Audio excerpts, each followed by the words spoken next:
Boa tarde a todos. Boa tarde, doutora Rafaela. Agradeço a todos os presentes. Fico feliz aí de ver que tem muitos alunos já constando aqui da sala de aula. E, em primeiro lugar, também agradecer ao nosso convidado de hoje, doutor João Gabriel Mello, que veio a brilhantar essa palestra, essa aula inaugural do nosso Núcleo de Práticas Jurídicas. Vi que já iniciamos a gravação. Então, sem mais delongas, dar as boas-vindas ao NPJ, a todos os alunos. Muito obrigada, doutor João, que vai ter por tema o compliance e atuação do advogado. Então, a palavra é sua. Peço licença a todos os convidados. A condução, a partir de agora, vai ficar por conta da doutora Larissa, tá? Porque eu estou em treinamento, só vim para cumprimentá-los e dar as boas-vindas, tendo certeza de que vai ser um tempo proveitoso para todo mundo, especialmente pelo brilhantismo do Dr. João Gabriel de Mello. Beijo, meu querido. Fiquem com Deus. Obrigado pelo convite. Grande beijo. Bom, senhores, o tema que me foi dado hoje sobre compliance, acho que eu tenho 40 minutos, né? Fica quase que uma tarefa hercúlea falar sobre compliance, ainda mais combinado com a prática ou atuação do advogado, por assim dizer, né? Quase que uma tarefa inglória, por assim dizer. Muito exíguo o tempo. Falar de compliance, um tema tão vasto, tão complexo, em curto espaço de tempo, eu prometo que vou tentar ser o mais sucinto na medida do possível dentro das categorias, enfim, da conceituação como um todo, mas deixo de antemão que o compliance não é um tema restrito à área jurídica, né? Não é um tema restrito à atuação do advogado em particular, né? É uma área muito mais ampla e daí a complexidade que eu estava me referindo, né, de tratar desse tema e, em paralelo, falar também sobre a prática da advocacia, fica muito difícil nesse período de 40 minutos. Né? Eu fiz aqui uma apresentação de slides, que, na verdade, é um resumo de uma aula que foi dada na pós-graduação criminal da Cândido Mendes, onde eu pude falar sobre a perspectiva do criminal compliance, né? Aí sim, o tema mais voltado para a área da advocacia, aqui me apresentando, né? Eu sou advogado criminalista, apesar de dar aula de processo penal e penal, eu milito na prática da advocacia criminal e, em paralelo a isso, o meu escritório é um dos fundadores do Instituto Brasileiro de Compliance. Então, a gente também tem uma equipe, né, e digamos assim, quase que uma multitarefa nesse sentido da estruturação aqui interna que nós temos no escritório para a atuação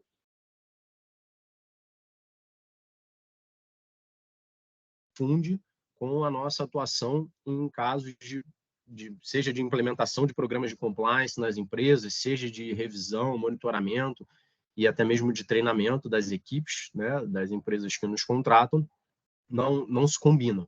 Mas o conhecimento, ele, com toda certeza, acaba sendo muito utilizado, né? Então, como eu disse inicialmente, o compliance ele não fica adstrito à área jurídica, né? Ele está para além do direito, obviamente está para além da atuação criminal, mas talvez o ponto mais sensível que toque as empresas no tocante no que diz respeito ao compliance em si, muitas das vezes, e até o que a própria diretoria, o board da empresa, enfim, a alta direção se preocupa inicialmente, me refiro àquelas empresas que ainda não têm um programa de compliance estruturado, é justamente as questões criminais, né?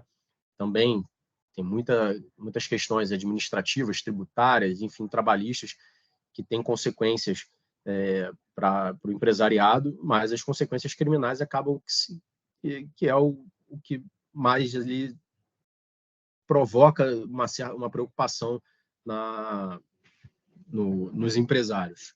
Né? Então, eu vou tentar mostrar aqui, não sei se puderem me dar um retorno do compartilhamento da tela, Eu vou mostrar aqui os slides que foram preparados aqui, para que os senhores possam acompanhar também o que eu tô falando. Eu acho, pelo que me consta aqui, devem estar vendo. Não tem ninguém com a câmera aberta, mas se alguém puder me responder no áudio, se conseguem... Estamos vendo sim, professor. Tá vendo sim, professor. Então, tranquilo. maravilha. Então, vamos dar sequência aqui. Eu vou tentar me pautar dentro desses 40 minutos, dentro desses slides, e falar um pouco também da atuação, né? Então, antes de começar aqui sobre a questão digamos assim, a origem do compliance em si, falar sobre o compliance propriamente dito, eu acho que para os alunos de graduação em Direito, né, o que eu poderia dar como contribuição pela perspectiva do advogado é justamente um novo nicho que se abre, né, para o bacharel em Direito, por assim dizer. Outros profissionais, eu fiz cursos de especialização em compliance na FGV, fiz curso de especialização em compliance na PUC do Rio, sou membro do Instituto Brasileiro, até aqui coloco acima um pouco da minha trajetória acadêmica, mas tenho essa vinculação com compliance, e dentro desses cursos de especialização que eu fiz, eu tive colegas de sala que eram de outras áreas, como contadores, administradores de empresa, pessoas que, enfim, são de outras cadeiras, de outras graduações, que estavam ali aprendendo, né, se especializando para trabalhar com esse nicho. Mas é claro que o profissional do direito, seja advogado ou não, só bacharel em direito, ele pode sim buscar esse caminho, né, de atuação no meio corporativo, seja para trabalhar dentro de uma estrutura de compliance, ou até mesmo trabalhando dentro de uma organização, conseguir lidar de uma forma, entender o que acontece ali, né, nessa estrutura que se chama programa de compliance. Então, é justamente isso que eu vou tentar passar aqui aos senhores, um pouquinho do que significa o compliance, da onde ele veio, né, e quais são as consequências e a aplicabilidade no mundo corporativo. Mas, caso tenham interesse, eu acho que é um caminho que se abriu na última década no Brasil, né? O compliance, não, apesar de ser um tema recém-tratado na área jurídica, né? Não termos tanta bibliografia e tanta literatura sobre o tema, já é algo que vem do cenário internacional, no mundo corporativo internacional, de longa data. Então, a gente tem aí, pelo menos desde a década de 80, né, os Estados Unidos e outros países, a Inglaterra também,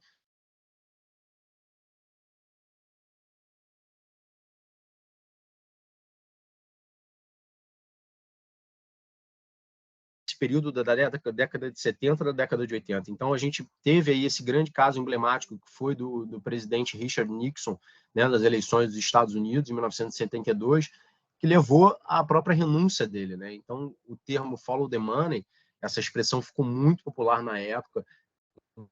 Inclusive, faço forte indicação desse filme. Quem não conhece, é um filme bem bacana, o filme Mark Felt, Um Homem que Derrubou a Casa Branca, porque foi justamente um escândalo de corrupção que foi verificado dentro da campanha política desse presidente americano. E, a partir dali, toda uma guinada legislativa e de preocupação dos Estados Unidos, que fomentou fomentou e capitaneou essas mudanças, né, no cenário internacional, foi praticamente um divisor de águas, porque a legislação norte-americana começou a impor, que é conhecida como FCPA, né, ela teve dentro da sua... Eu vou falar...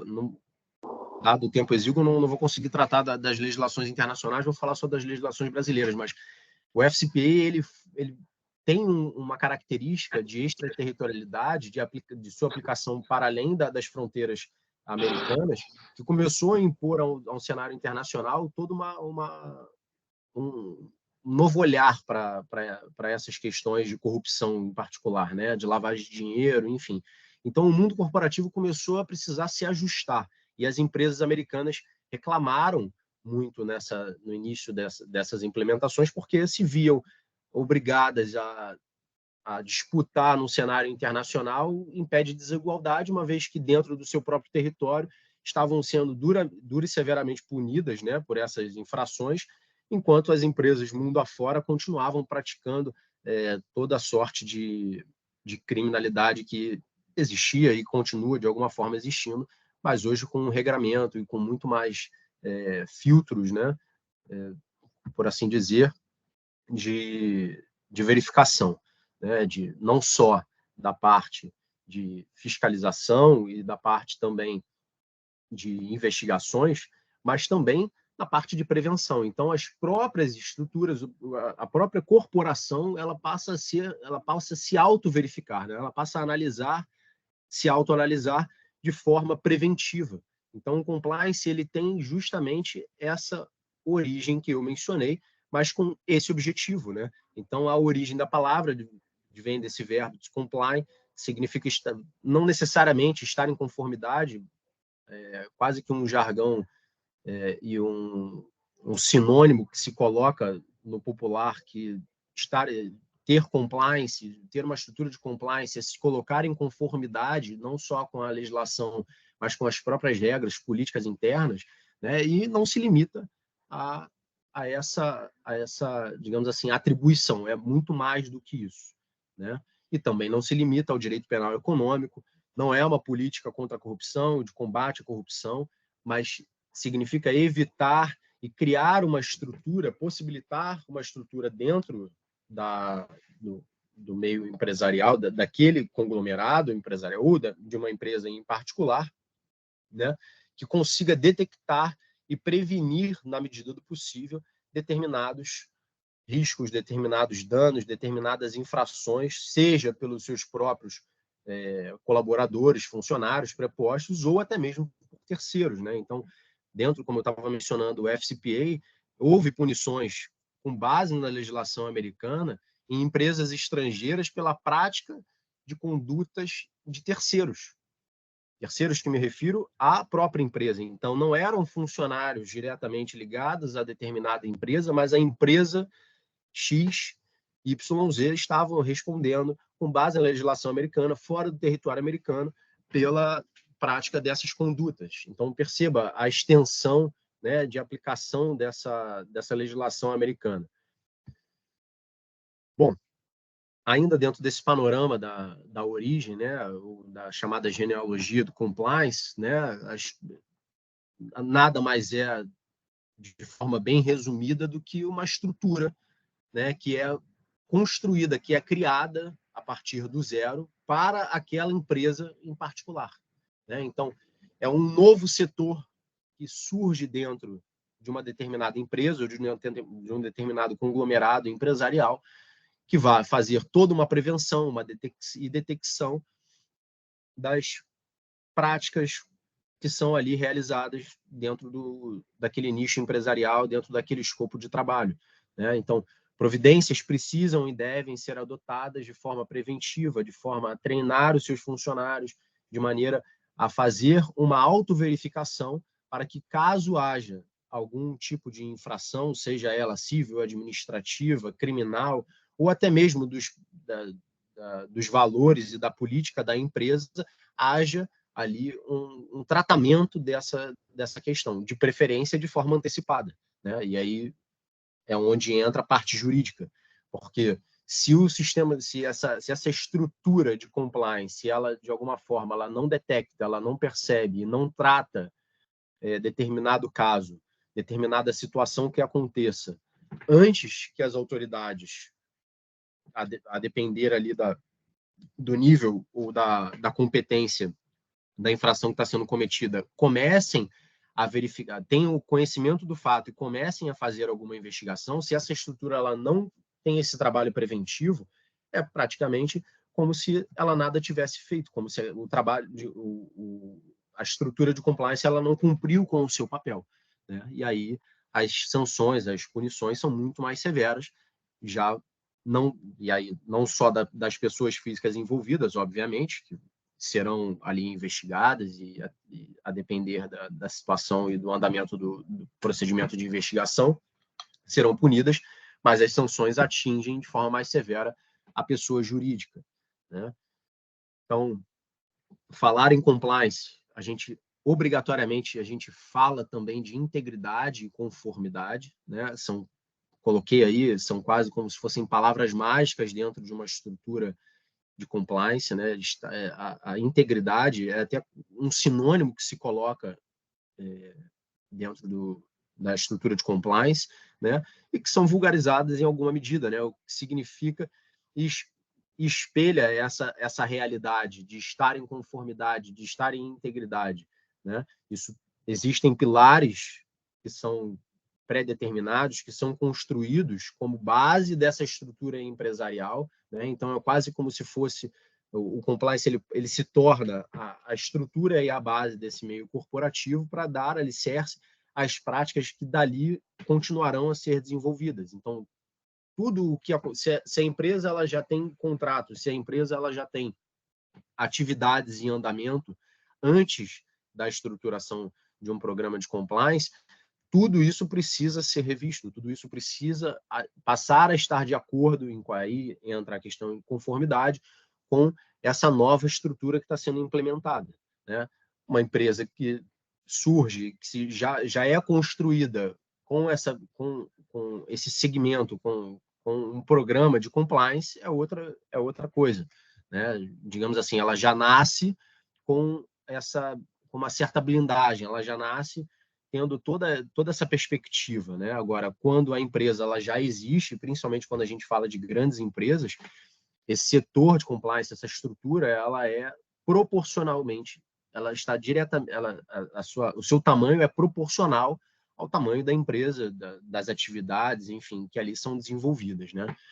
E tudo isso acaba que, para a pessoa jurídica, em particular, o maior risco, né, ou a contrário senso, o maior ativo, né, de uma empresa é justamente a sua imagem e a sua reputação, que acaba dentro de um caso, dentro de algum escândalo ou de alguma situação que venha a ocorrer envolvendo o nome da empresa, é impactado de imediato, muitas das vezes sem a possibilidade da empresa conseguir tomar real conhecimento daquela situação, né?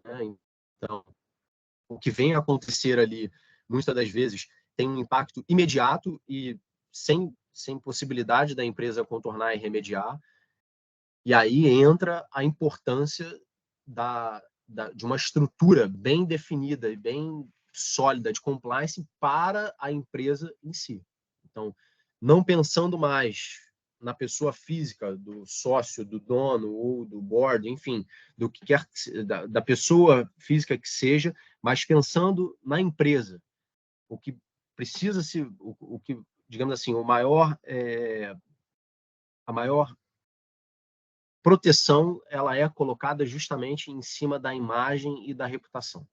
É preciso criar uma blindagem, é preciso criar uma estrutura que proteja essa imagem, a reputação da empresa, para que caso haja algum tipo de falha, para que caso haja alguma irregularidade por qualquer grau da estrutura hierárquica, né, qualquer pessoa venha a cometer algum desvio, alguma conduta incompatível, seja com a legislação ou com as políticas da empresa, haja um tratamento e uma detecção prévia por parte dessa empresa, né?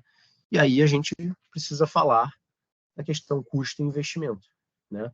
Muitas pessoas, quando sentam conosco para conversar sobre a implementação de um programa de compliance, não têm a consciência de que o valor que está sendo colocado nessa estruturação, ele na verdade é um investimento e não um custo.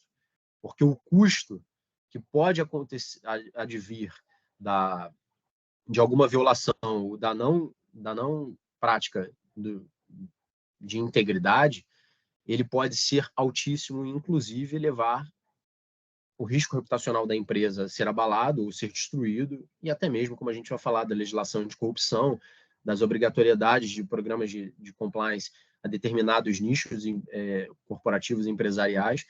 Enfim, é necessário que seja feito esse investimento. E para aqueles empresários ou para aquelas empresas que não têm a obrigatoriedade, por assim dizer, né, de um programa de compliance dentro da sua estrutura, muitos acabam achando que não compensa ter esse custo, né? Então, essa balança é algo que é sempre colocado pelos empresários, né, que buscam empresas, que buscam corporações que implementam, e existem algumas no Brasil que fazem implementações de programa de compliance, né, trabalham com essa dualidade. Tá? Então, continuando, dando continuidade aqui, o compliance está voltado apenas para o meio corporativo e empresarial, e a resposta é negativa.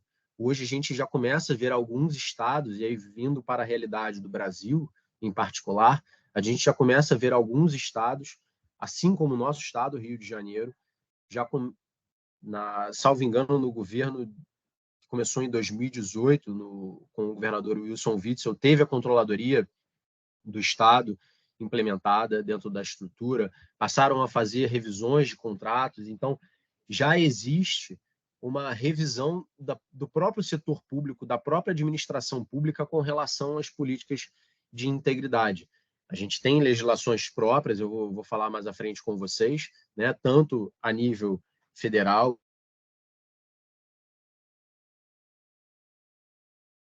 no território nacional, e que algumas empresas ainda não estão cumprindo, mas o próprio setor público também já está fazendo essa movimentação de implementação dessas práticas de integridade. Tá? Se trata de uma realidade, de uma perspectiva de combate à corrupção, eu não diria que o compliance seria o salvador da pátria ou que vá resolver a questão de política criminal no Brasil, porque, de fato, não vai. É uma estrutura que, como qualquer outra, tem as suas falhas, né? Não tem como prometer ou garantir a um cliente, ao montar uma estrutura de compliance, que ele vai ser perfeito e inviolável, né? Então, a gente tem que entender que essa estrutura ela é trabalhada e ela é, de alguma forma, tratada por pessoas. Então, a depender do grau de seriedade, de comprometimento dessa empresa com o programa e com a estrutura de compliance, isso vai ser verificado em maior ou menor nível. Mas existem situações que podem passar desapercebido dentro, por mais minuciosa e por mais detalhada que venha a ser uma estrutura de compliance, existe possibilidade de falha. Então, ser uma realidade que é algo que venha a contribuir para a mitigação de riscos, né? Seja da prática de corrupção, seja da prática de qualquer outro ilícito ou ato de desacordo com a política e com a legislação. Eu não vou me estender muito mais nessa parte da genealogia, mas queria fazer aqui, né, essa referência, né? O que seria o compliance criminal? E aí, vindo um pouco para a minha área de atuação, para onde eu consigo falar mais com a parte prática, né? E entra justamente naquela lógica do que eu tinha mencionado, do custo ou do investimento. O prevenir, né, é melhor do que o reprimir. Então, a gente está sempre dentro dessa balança de que a prevenção, né, ela é muito melhor para a pessoa jurídica, né? Isso, inclusive, é palpável dentro da legislação anticrime, que eu vou falar com os senhores, que é a Lei 12.846. A aplicação da pena de multa leva-se muito em conta quando o sistema de compliance faz a detecção e ele, principalmente, leva tais informações e colabora com as autoridades. Então, quando o sistema de compliance ele funciona, né, ele faz com que essa eventual punição da empresa seja mitigado, seja diminuído até mesmo em termos de valores. Então, essa questão da prevenção, né, ela é muito importante. É justamente o escopo de atuação do compliance é a prevenção e detecção de eventuais casos que estejam acontecendo em desacordo com a estrutura de integridade ali montada, né? Então, como eu mencionei agora há pouco, se o Estado vai continuar colocando dentro da sua estrutura algo que vá em desacordo com o sistema que já está posto, é óbvio que isso vai gerar conflitos, é óbvio que isso vai gerar atritos, mas toda mudança, ela, por si só, gera desconforto,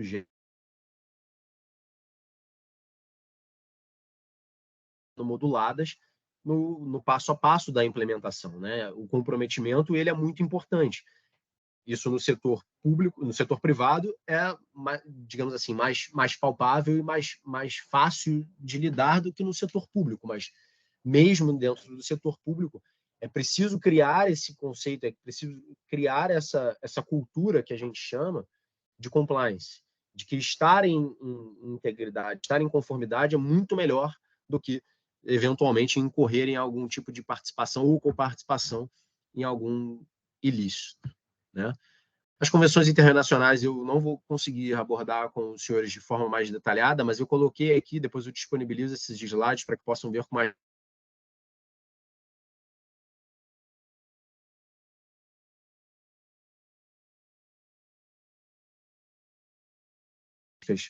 né, seja de prevenção e detecção à lavagem de dinheiro, a questão de corrupção, de suborno, enfim, tudo isso tem um propósito e um foco primário de atenção nas empresas que têm ações ou têm algum tipo de interligação com o sistema norte-americano.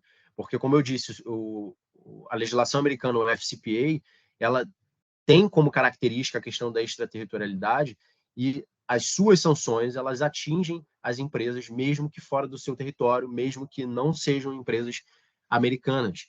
Então, só o simples fato de ter ações na Bolsa de Valores de Nova York, ou o simples fato de ter alguma ligação com o sistema norte-americano, e aqui dou um exemplo muito claro de uma empresa que a gente participou da revisão do programa da estrutura de compliance, que foi que ela tinha um servidor sediado em território americano. E o fato de ter o servidor sediado no território americano teve como consequência uma prática de um funcionário, uma prática de suborno, a aplicação da legislação americana com multas severas. Então, a observância dos tratados internacionais para as corporações nacionais e, obviamente, para as multinacionais, ela é algo de ordem prioritária. Tá? A legislação americana, como eu mencionei, a lei anticorrupção, que é a legislação brasileira de 2013, a 2846, ela traz as responsabilidades civil e administrativa das pessoas físicas e jurídicas. Ela não entra dentro da seara criminal, né? Mas ela trabalha com multas muito pesadas. Então, a possível aplicação de sanções de 20% do faturamento bruto no exercício anterior, isso a depender da empresa, a gente está falando de praticamente fechar as portas, né? Então, a gente tem aplicações, a gente teve agora com a experiência da Lava Jato no Brasil, a própria Petrobras teve multas muito, muito severas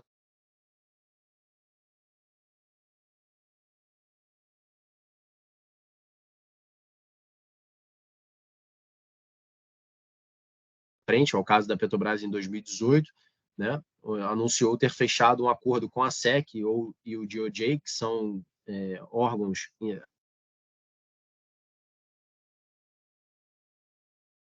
investigações por enganar investidores e por pagamento de suborno. Então,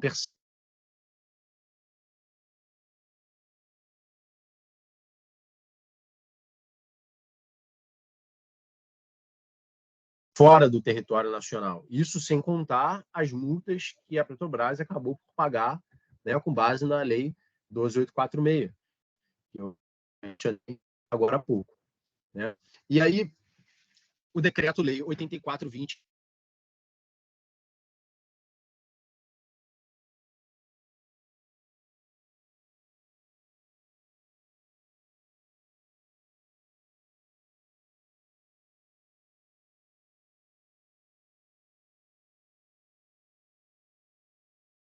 completo não sei se eu continuo aqui, teve um pequeno corte na internet, mas acho que estamos aí ok.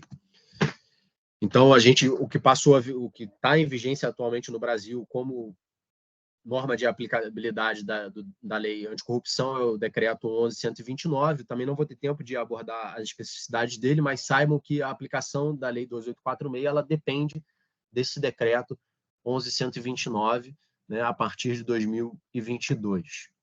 Tá? A legislação estadual do Rio de Janeiro é de 2018 e 2017, são legislações que impõem ao setor empresarial, né, a implementação dos sistemas de compliance, sob pena de não conseguirem mais licitar e transigir com a administração pública caso não integrem à sua estrutura o programa de compliance. Então, essas duas legislações já não são mais tão recentes e estão já em fase de aplicação no estado do Rio de Janeiro. A gente tem também decreto municipal na cidade do Rio de Janeiro. Enfim, existe essas leis específicas que, além da lei anticorrupção e do decreto que eu mencionei, valem para o território do estado ou do município. Há outras legislações que são sempre tratadas dentro da estruturação de um programa de compliance, obviamente, a depender do nicho em que determinada empresa trabalha, né? Qual é o objeto da empresa. Se a gente estiver falando, por exemplo, de uma empresa, de uma casa de câmbio, a questão da lavagem de dinheiro ela é muito mais sensível do que uma empresa, seja ela, sei lá, do ramo de construção de móveis, por exemplo. Então, existem setores que são setores considerados mais sensíveis, inclusive há determinadas legislações mais específicas, mas a lei de lavagem de dinheiro ela precisa ser observada dentro dessa estrutura de compliance. Aí a gente vai falar da lei de improbidade, da lei de responsabilidade das estatais e outras normas que precisam e que têm efeito cogente são as portarias 909 e 910 da CGU, que é a Controladoria Geral da União. Então, é preciso observar também, além da legislação, as portarias que são editadas pelas controladorias. Aqui eu me refiro à Controladoria Geral da União, mas a gente já tem portarias da Controladoria Geral do Estado que estão sendo aplicadas dentro da prática do empresariado e da obrigatoriedade de implementação do sistema da estrutura de compliance no âmbito do Estado do Rio de Janeiro. Mencionei o caso da Petrobras, com a aplicação do FCPA, né, em multas, né, estratosféricas. Se levar algumas dessas multas aplicadas às empresas podem levar, inclusive, ao processo de falência de determinado grupo, né? E são sempre nessa ordem de milhões ou até mesmo bilhões, como eu coloco aí nesse primeiro exemplo, o caso da Odebrecht e da Braskem, né? Aceitaram pagar para evitar o processo, né? Fizeram um acordo com as autoridades americanas na cifra de 3,5 bilhões de dólares. Então, perceba o quanto que determinadas falhas, a não detecção e o tratamento dos casos, né, de não conformidade punem severamente as empresas. Tá? Falando especificamente da questão do criminal compliance, voltamos a ele, né? A ferramenta de prevenção de crimes e contenção do direito penal. Eu confesso que, e é a reflexão que eu coloco aí, né? É o direito penal a resposta adequada para o combate à corrupção? Me parece que não. São críticas que eu coloco dentro do meu estudo e da minha atuação como advogado, criminalista em específico, mas não acho que o compliance, assim como o direito penal, sejam a resposta para lidar com o combate à corrupção. Mas eu acho que o criminal compliance, em particular, é uma ferramenta que pode e muito contribuir no meio corporativo com a mitigação desses riscos de corrupção, principalmente por conta dessas multas severas que são aplicadas, né, às empresas. Né? Então,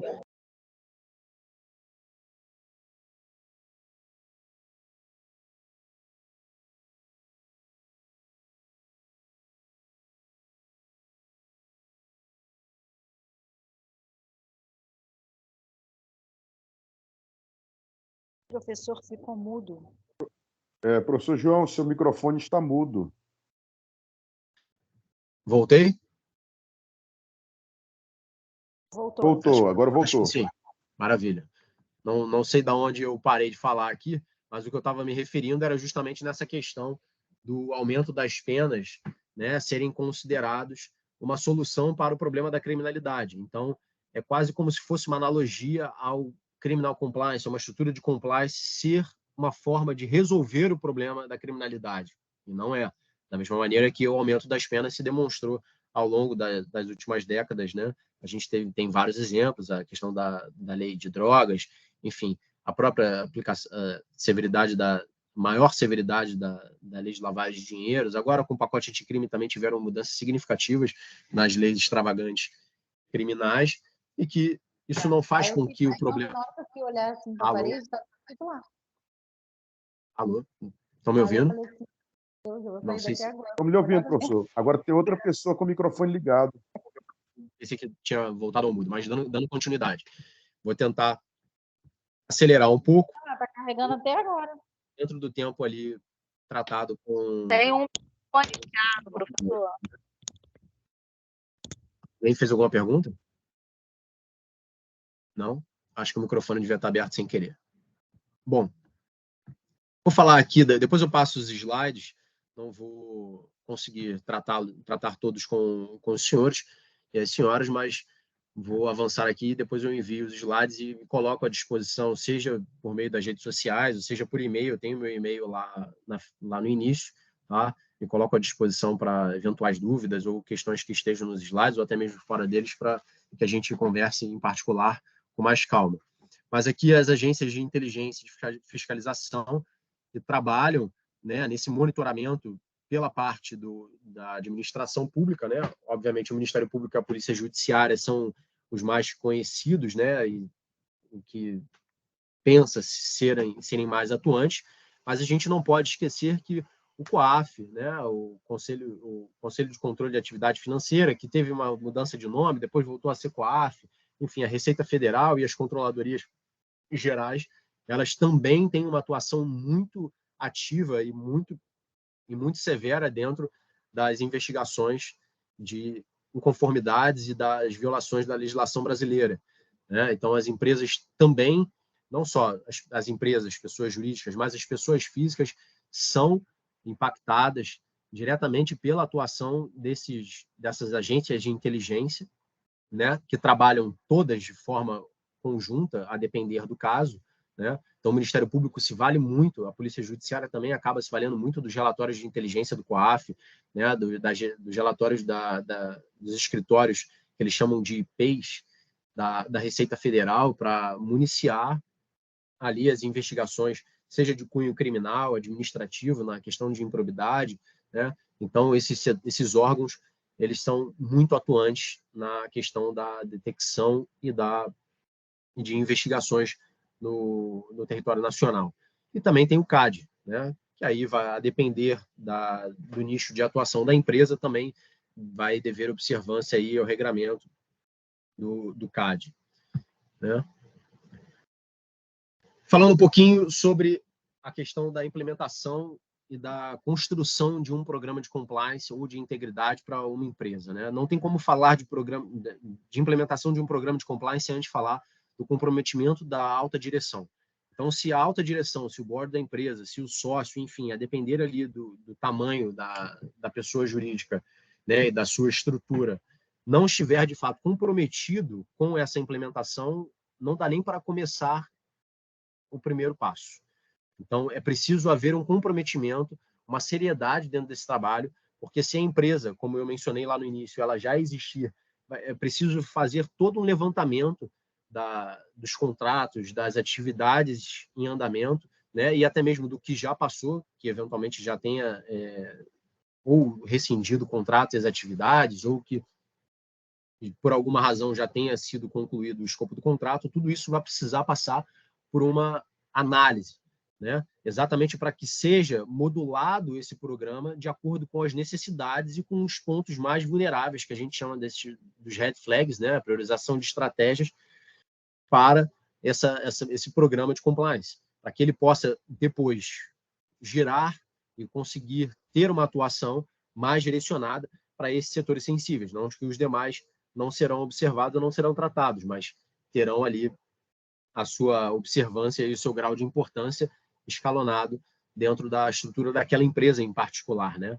E aí a gente vai falar da questão da due diligence, do risk assessment, das auditorias, que também, a depender do tamanho da corporação, das empresas, são trabalhos em paralelo que vão acontecer com o programa, a implementação do programa de compliance. Então, muitas das vezes, existem outras empresas, além da empresa que está fazendo a implementação do programa de compliance, que serão contratadas para fazer uma due diligence ou um risk assessment, tá? Ou até mesmo auditorias internas para a verificação desses contratos e dessas atividades. Isso tudo acaba sendo quase como se fosse uma condição sine qua non para que esse programa consiga ser estruturado da forma devida, né? Então, não vou entrar aqui também em muitos mais detalhes pela questão do tempo, e aí ressalto mais uma vez que me coloco à disposição para eventuais dúvidas, mas não tem como falar de uma implementação, de uma construção de um programa de compliance, sem falar de comprometimento da alta direção, sem falar de uma revisão completa dessa estrutura corporativa e sem construir o que é conhecido como Código de Ética e Conduta. Então, é como se fosse um manual de práticas e da política que essa empresa vai colocar em prática, tanto internamente, e que vai colocar como o seu cartão de visita para a sociedade como um todo, né? Quais são as políticas e quais são as práticas que essa empresa passará a colocar como norte para a sua própria atuação e para as pessoas com quem ela de alguma forma irá negociar, ou enfim, o que saberá das suas atividades, tá?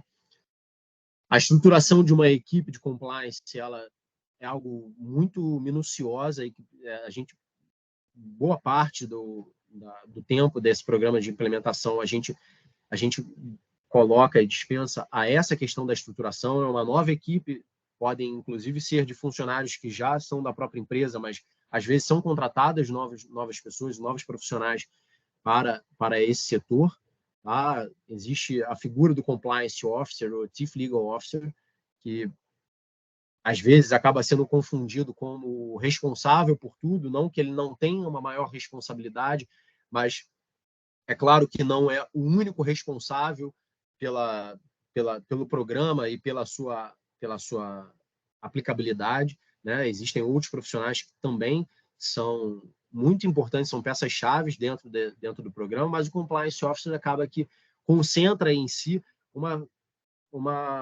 posição de fiscalizador de todo aquele programa que entrará em atividade, né? Ele não pode ser considerado um agente garantidor, né, ou o pato responsável, como alguns colocam na bibliografia, né? Às vezes até colocam a figura do Compliance Officer como um boneco com alvo nas costas, né? Uma figura de um profissional com alvo nas costas, o que acaba fazendo com que essa função seja não só muito bem remunerada a rigor, como uma função que as pessoas não gostam de desempenhar, né? Existe muita discussão de quem seria essa pessoa indicada, ou essa pessoa já integra ali aquela estrutura corporativa, ou se será contratado um novo profissional para essa função, mas normalmente quem ocupa essa função, quem é designado a ocupar essa função, traz essas questões como ponto de inflexão. Os treinamentos efetivos e periódicos de todos os funcionários, então os treinamentos não são realizados apenas no momento da implementação do programa, mas eles são revisados periodicamente, a depender da empresa de 6 em 6 meses, a depender da empresa anual, mas eles são sempre refeitos, né, e são documentados. Todos esses atos de treinamento são documentados, né? O canal de denúncias sendo aplicado de forma efetiva, então não é meramente um telefone ou um e-mail ali disponibilizado para que sejam feitas denúncias. sem nenhum tipo de verificação.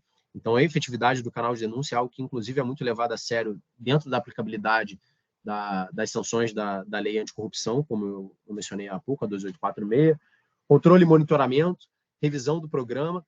Essas são questões também muito sensíveis, que são colocadas desde o primeiro momento para a estrutura corporativa, para os sócios e para quem está ali capitaneando essa implementação dentro da empresa. Existe essa obrigatoriedade da revisão do programa, né? Então, não se trata de uma simples implementação e a coisa vai funcionar ad eterno daquela forma, naquele formato. As revisões do programa, elas são necessárias, inclusive, para que determinadas falhas ou determinadas lacunas que não tenham sido percebidas no primeiro momento da implementação, com a própria prática, né, com o próprio dia a dia, novas questões vão surgindo que vão necessitar ajustes, revisões, vão necessitar eventualmente até criações de novas áreas ou de novas formas de atuação para que aquele programa se torne cada vez mais efetivo. Tá? As certificações ISO eu também não vou conseguir falar com profundidade, vou apenas mencionar que são parâmetros, né? ISO significa International Organization for Standardization, é um nome bonito para dizer que é como se fosse um selo de verificação daquela empresa. Então, a ISO 19600 e a 37001 são voltadas para dentro dessa estrutura e verificação das empresas no âmbito do Criminal Compliance, né? Então, seja pela questão da gestão, seja pela questão, pela questão da gestão da lavagem de dinheiro, do antissuborno, são parâmetros que vão ser levados em consideração para fazer uma revisão, né? Então, não se confunde com esse monitoramento e essas revisões periódicas, mas sim algo aqui, uma nova revisão, um novo parâmetro referencial internacional que essa empresa irá submeter para verificar se está de acordo com todos aqueles critérios ali elencados pelas ISOs. Tá? Então, uma certificação que é muito bem vista dentro das estruturas empresariais. Tá? Aqui eu faço referência, trouxe aqui os pilares, os 10 pilares, né, por assim dizer, básicos, o que daria sustentação a um programa de compliance. Esses 10 pilares são colocados pela LEC, e aqui já faço essa indicação, né? Tem a referência, inclusive, aqui da fonte. Depois olhem lá com mais calma no slide, mas procurem no Google a LEC, é o Legal Ethics Compliance. Eles têm vários cursos, têm várias palestras, artigos, então recomendo a checagem dessa organização brasileira. Tá? Recomendo também que verifiquem depois o site do Instituto Brasileiro de Compliance, o IBC, também tem cursos, eu inclusive dou aula nesse curso, a gente está retomando agora após a pandemia a primeira turma do curso de Compliance, que está na modalidade virtual, mas em breve a gente vai voltar aqui no Rio de Janeiro com a modalidade presencial. Então, a gente também sempre coloca lá no site, nas mídias sociais, artigos que são vinculados à estrutura e à manutenção dos programas de compliance que a gente participa. Tá? Vou passar aqui o último ponto, não vou entrar aqui nessa questão do Know Your Clients, que são obrigações dentro da lei de lavagem de dinheiro, que são muito importantes, né, das pessoas que são obrigadas a fazer esse reporte, né, determinadas operações financeiras, enfim, tudo isso é levado em consideração em programas de compliance desses personagens sensíveis elencados na Lei 9.613. Tá? Depois olhem com calma, qualquer dúvida também me coloco à disposição. Tá? E, por fim, a gente tem essa teoria do Donald Cressy, que ela é muito trabalhada dentro da perspectiva do Criminal Compliance.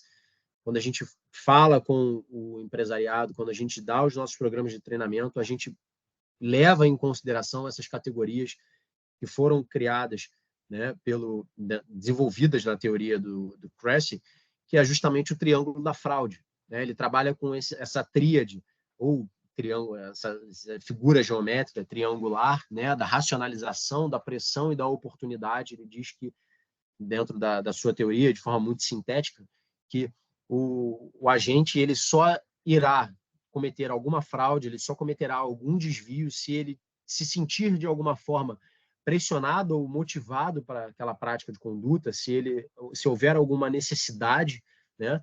Ou seja, aqui dentro de uma interpretação a contrário senso, por assim dizer, se ele por alguma razão não se sentir financeiramente bem remunerado, se ele se sentir insatisfeito ou desvalorizado dentro da sua atuação profissional, isso seria esse pilar que o Cressey trabalha como pressão.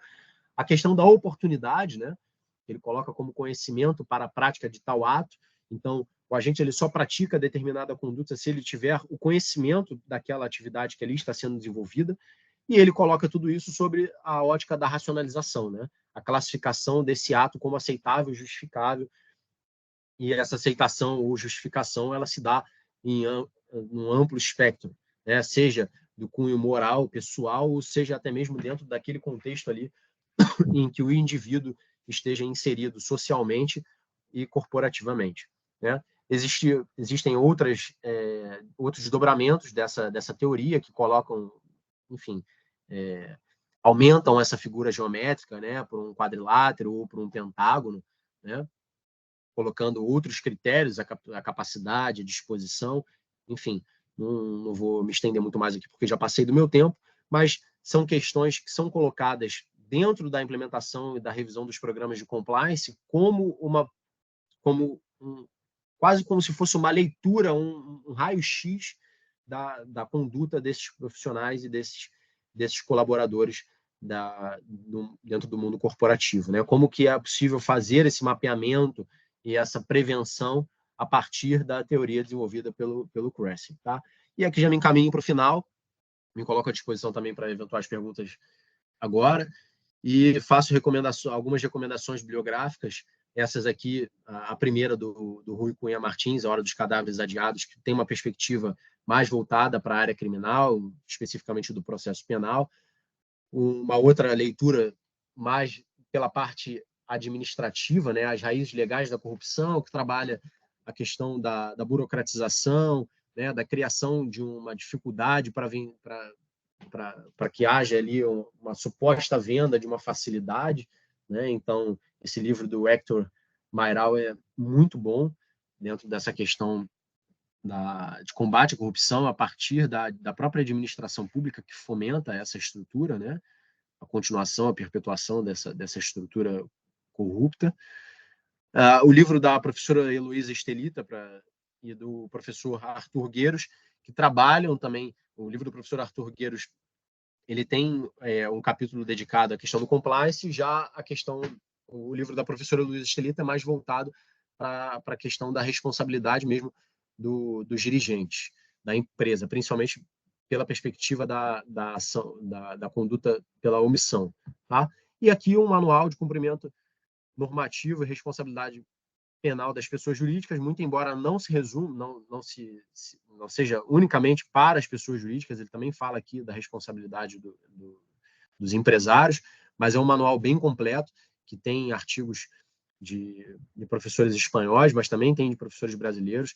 É um livro que eu recomendo fortemente. Então, me encaminhando aqui para o final, me coloco à disposição para eventuais dúvidas e também nas redes sociais ou através do e-mail que eu vou compartilhar com vocês aí nesse PowerPoint. Vou pedir para que envie. Se alguém tiver alguma questão.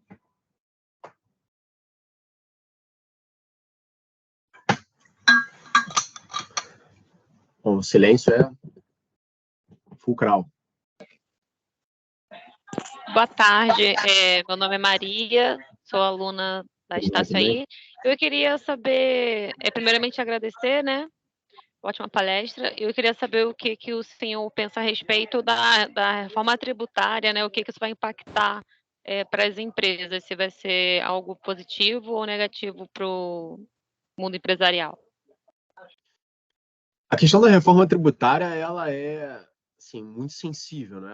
Ela impacta diretamente as empresas, obviamente, seja pela sua própria estrutura ou dos seus próprios funcionários, dos seus deveres ali, das suas obrigações com os funcionários, mas acredito que esse impacto a gente só vai, de fato, conseguir ter alguma percepção, né, algum maior senso de realidade a partir da sua eventual implementação, né? Ontem, inclusive, eu estive aqui na sede da OAB aqui no Rio de Janeiro, a seccional principal, tem ocorrido eventos recorrentes sobre essa questão da reforma tributária, né? O professor Gabriel Quintanilha, ele é um dos membros dessa comissão de reforma tributária aqui na OAB, e a sua pergunta, ela é uma pergunta praticamente sem resposta, pelo menos por enquanto. A gente vem discutindo muito isso dentro da ordem. Eu, inclusive, recomendo que quem tiver interesse sobre essa questão tributária, eu não sou tributarista, sou criminalista, né? Mas eu acompanho, de alguma forma, essa questão da reforma tributária muito por essa perspectiva, né, da nossa atuação aqui com essa parte do compliance. Então, isso nos toca de alguma maneira, muito embora não na atuação como advogados, mas na atuação por esse nicho do compliance. E fico sem ter a possibilidade de te dar uma resposta. Acho até que essa pergunta seja difícil, até de difícil resposta para um tributarista, porque essas reformas, elas, primeiro, é necessário que se entenda qual é o grau, qual é o nível que essa empresa ali está inserida e transitando com a administração pública em termos de fato gerador, né, de determinado tributo. Então, se essa empresa tem tributos mais estaduais ou mais federais, enfim, a reforma ela é bem ampla, e a resposta à sua pergunta não só é algo que a gente vai perceber mais com a prática em si, né, os efeitos e as consequências, mas também a depender do âmbito, seja ele municipal, estadual ou federal, em que essa empresa vai estar inserida. Tá? Obrigada. Alguém mais com mais alguma questão? Seja de compliance, seja da prática da advocacia?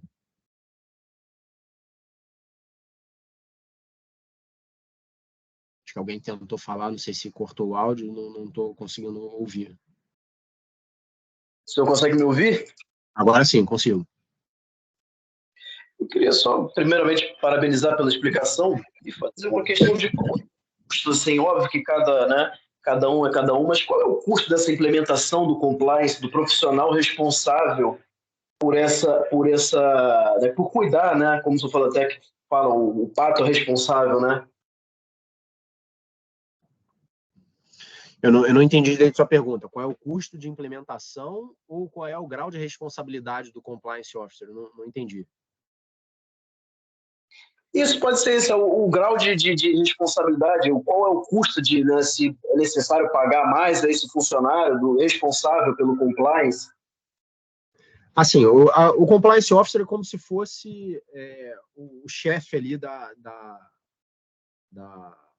estrutura de compliance, né? Então, como toda pessoa que está num grau de destaque, de maior responsabilidade, acaba sendo mais remunerado, né? Então, a empresa tem maior custo, por assim dizer, com essa figura, mas ela é uma figura indispensável dentro de uma estrutura de compliance, né? Então, o nome que se dá, e aí, quando a gente fala de compliance, os termos, a americanização, ela é quase que automática, né? A gente fala sempre, utiliza-se muitos termos na língua, no inglês. Então, a figura do compliance officer, esse profissional, ele concentra em si uma alta carga de responsabilidade, né? Ele tem não só atribuições e responsabilidades maiores do que a dos demais profissionais ali, mas justamente por ser chefe, né? Por ser o responsável pela verificação e pela implementação e revisão de todo esse programa que está sendo colocado. Ele participa de todos os treinamentos, de todas as revisões, enfim, ele tem um panorama geral de toda essa estrutura, né? É claro que ele delega determinadas funções, existem outros responsáveis por cada setor ali, cada área, como eu falei, tem a questão do canal de denúncias, enfim, tem outros setores de verificação dentro dessa estrutura, e quanto maior a empresa e maior o número de profissionais envolvidos, maior o número de contratos, enfim, de atuação, maior é esse corpo de profissionais ali envolvidos. Então, o compliance officer, ele, muito embora seja o responsável, o chefe de todo esse setor, ele não tem como estar em todos os lugares ao mesmo tempo, né? Ele precisa de outros profissionais que vão agregar a ele, trazer a ele determinadas informações e a quem ele delega também uma parte dessa responsabilidade. A título de exemplo, a maior estrutura de compliance que a gente tem hoje no Brasil é da Petrobras. E da última vez que eu tive informações, existiam mais de 1.500 profissionais dentro da estrutura de compliance da Petrobras, trabalhando só com compliance. Tá? Só para você ter uma questão de ordem de grandeza aí de quantas pessoas atuam. Então, não dá para colocar tudo também só na conta do compliance officer. Eventualmente, alguma falha, algo vai acontecer dentro dessas estruturas, né? Mais alguma questão? Entendi, show de bola. Obrigado, hein? Por nada.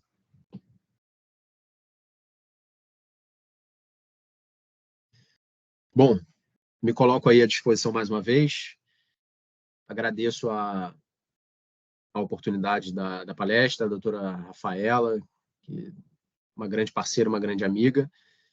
Me despeço dos senhores e das senhoras, uma boa tarde e espero que nos vejamos em breve de forma presencial. Particularmente, não gosto muito desses eventos pela forma virtual, tanta impessoalidade, mas é sempre um prazer estar aqui na universidade em que me formei, em que me tornei mestre. É sempre um prazer falar na Estácio. Um grande abraço a todos, uma boa tarde. Valeu, professor. Boa tarde. Boa tarde, tchau, tchau. Boa tarde, professor. Fica com Deus. Boa tarde, boa tarde.